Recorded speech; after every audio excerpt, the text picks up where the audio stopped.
Dinipensa naman po ni Vice President Sara Duterte si Senador Bato de la Rosa sa gitna po ng nangyaring tensyon sa Senado. Ayon po sa Vice, nakakalungkot at nakakagalit ang nangyayari sa bayan lalo na po sa pagpapakita ng umano'y kawalan ng respeto sa institusyon ng Senado. Binigyan din po niya na ang kanyang posisyon na ang foreign courts at tribunals ay wala pong jurisdiksyon sa bansa kaya po wala rin po umanong bisa ang lahat po ng issuances ng foreign courts sa Pilipinas.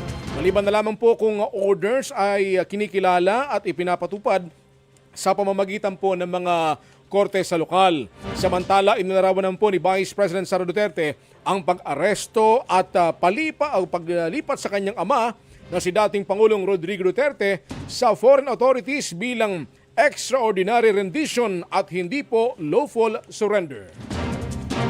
Mga kapatid, patuloy po kayong tumutok sa 105.9 True FM para sa totoong balita, impormasyon, music, and entertainment. Mag-subscribe sa aming YouTube channel at podcasts. At sundan nyo rin po kami sa Facebook, Instagram, X, TikTok sa True Network PH. Bisitahin din po ang aming website, truefm.ph at panoorin kami sa True TV Signal Channel 19. Kami po ang 105.9 True FM. Laging true sa'yo, kapatid.